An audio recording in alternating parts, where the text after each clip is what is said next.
Hi, how you going? It's Jule here.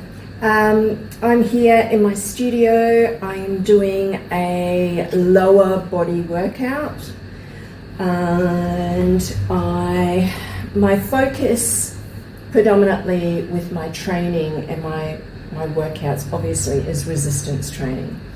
I've mentioned before I do resistance training to basically strengthen my bones, and resistance training, as my doctor has said to me, I need to go and join the gym and use weights, right? That's the best resistance training. TRX, which is what this is here, is also really good resistance training as well, because it uses your own body weights, especially if you can't do a squat without, if your knees are weak, if you haven't really done a lot of squats in the past and you're of older age and you find squatting difficult, a great way to start your squats is with the use of the TRX, because it helps with your balance and it also helps with your, I need to put this up, it also helps with your, to be able to pull your body up, and that's quite important when, if you cannot do that, if you feel like your knees are not strong enough. So TRX actually utilizes that with this. Let me go here for you. So your stance, your feet more than hip width apart, wide stance, building into that sit down position as we lower our body and we can pull ourselves back up with the help of our arms and our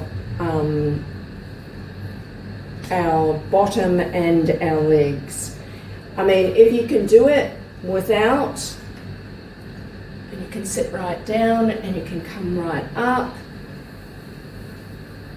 this is a very important part of retaining your strength in the lower body.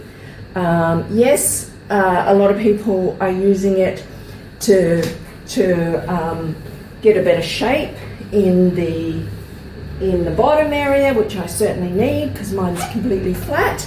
But I'm not doing it for that. I'm doing it for strengthening my knees, strengthening my hips, and I'm doing it for also my legs and all that, to be able to continue strong movement. I've also been incorporating the stance squat, which is great with this, where you lift and it's just in one leg and then you bend. This is definitely works the hip.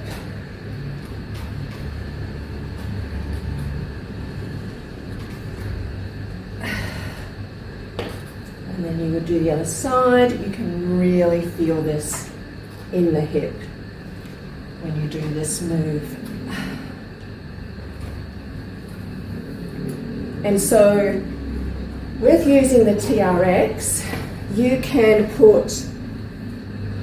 shift your weight between using your arms and using your legs.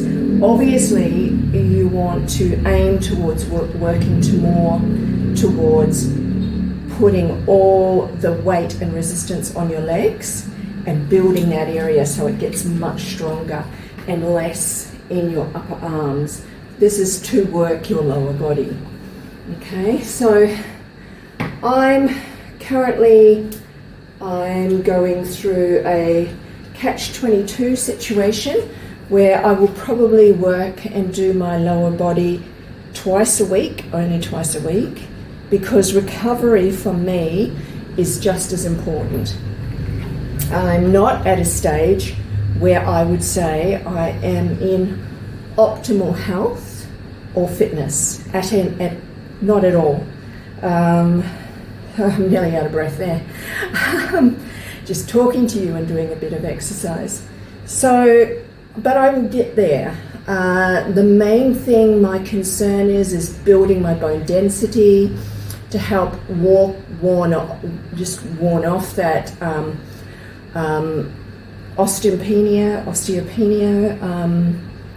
osteoporosis as I get older. So that's the reason why I'm pushing more to do more of this exercise more regularly. I am prone with my job, which is working online, creating online. I just work majority of my time online, which means I'm sitting down on my butt all the time. Not good for your health, not good for your lower back.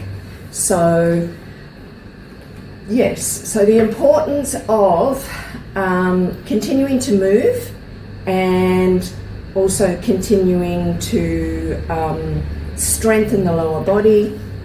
I'm also utilizing the rebounder, which I do rebounding in between. I don't do a lot. I just do it for 1 or 2 minutes.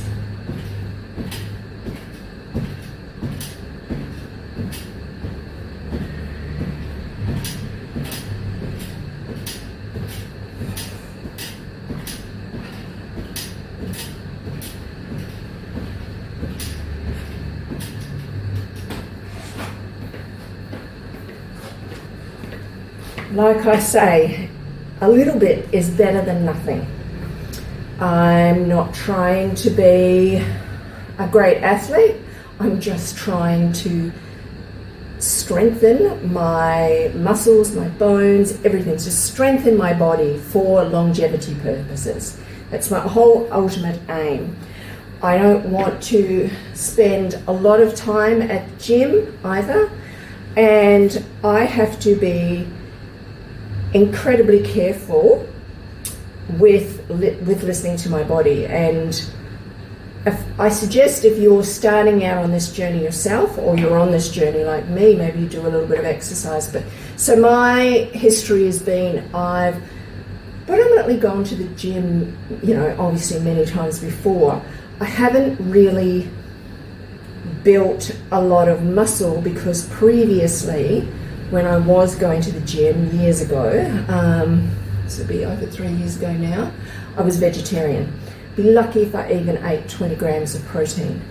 So I've mentioned this, and if you're not eating enough protein, you will not build muscle. We need muscle to protect our bones and to build the structure of the body. Muscle is incredibly important as you age and as you get older. Muscle is the thing that you need to preserve. Over 50, it should be your priority is to preserve your muscle more than anything else, because that's what's going to keep you strong and help you live a more healthier life as we age. So we are very prone to sarcopenia as we get older, like just basically losing muscle mass.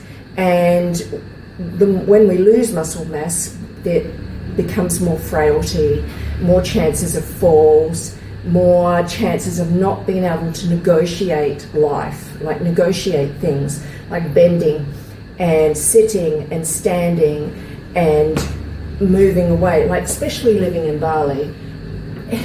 Living in Bali, you've got to have your wits about you. So it's very good for your mind, to keep the active mind, but also you need to really, the roads are not like the West where they're smooth and paved. You've got to dodge this, you've got to dodge dogs on the road, you've got to dodge scooters and motorbikes and people and potholes and everything like that.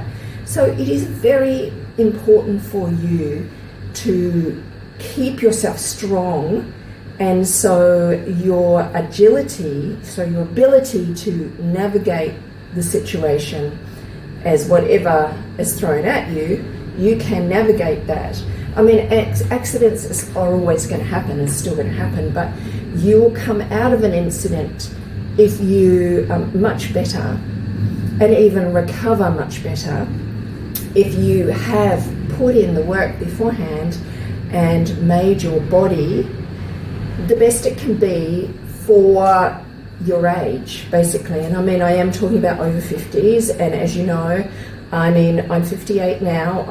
I will be 59 next month, and it's incredibly important in my situation, and I think many others, to ward off frailty, build that muscle to protect the bones and build the bones. So hence, I'm going to be talking to you soon about more important supplements, and something that I've just started is astaxanthin, and I will talk more about that, and taurine. So I've only just started these like yesterday, so I'm very new to it. The reason why I'm doing those, and I'll do a video about it, but there's experts that you can listen to that will explain it a lot better than myself. But the reason why I'm looking at these kind of things, and protect you, and protect you as you age, because as we age, one, we cannot process protein as well as we did when we were younger. We actually need more protein, right? So astaxanthin and taurine is found predominantly in protein, but we can't get enough of those supplements, so they could benefit us. So I'm going to do some videos on those, and the reason why I've started to put them into my my supplement regime is because I want to be the most optimal health I can be for as long as I can be. So yeah, so if you're interested, follow along. Today, as I said, I'm doing lower body workouts. So squats is the number one thing. The grip strength and hanging from the pull-up bar to build your grip strength, that's optimally important as well. And also, I'm not doing upper body today. I need to be very careful and continue to protect my shoulders because they are a weakness for me. Hence the reason for the supplements, which will help my body's mitochondria restore. And I want to talk to you more about mitochondria and how you can, because that also very much depletes as we age. We can't, our mitochondria is basically the reason why we eventually age and eventually die, is because our body just cannot repair the same way it used to be able to. So that's the optimum importance for supplements. Now, of course, they'll try to get the supplements out of food first, but you can't always get supplements out of food anymore because our soil is not the same, it's very depleted. Most of our vegetables and even our meat, I mean, meat is very important, you can get a lot out of meat, but it's very expensive to try and get the best of the best, and even then it's still not enough. So supplementing can really give you your longevity and your health, basically your healthiness towards warding off illness and having a healthier long life for longer, comes from giving to your body as far as nutrients and the supplements and the exercise that we do. So yeah, so that's my little rant there, but I'm finding it is uplifting, and I'm also finding, as I said, I only train the lower twice and maybe the upper twice a week, 1 to 2 times a week. I don't train very often, and I don't train for very long either. I teeter on a fine line of trying not to rise cortisol levels, because I don't want to do that, because that's another thing that's really important for females, older females, not to raise your cortisol levels, so not too much aerobic activity, but more resistance training is better, doesn't raise your cortisol levels. But also doing the resistance training whereby you don't injure your body. So you're doing only enough to put enough stress, but using heavier weights, that's important, but not so much that you will find that you are in pain the next day or the day after. So, because it is normally not 24 but 48 hours, you normally feel it afterwards. So, the importance of listening to your body is optimal. It's really is your priority, that you should be listening to your body and do the exercise, because it's amazing. Only even a little bit. You don't have to spend so long in the gym, and it doesn't even have to be in a gym either. It can just be at home with some weights and a TRX, one of these that you can put over your door to do body resistance training. But yes, okay, I'm going to leave that there. Good to chat to you today. Bye.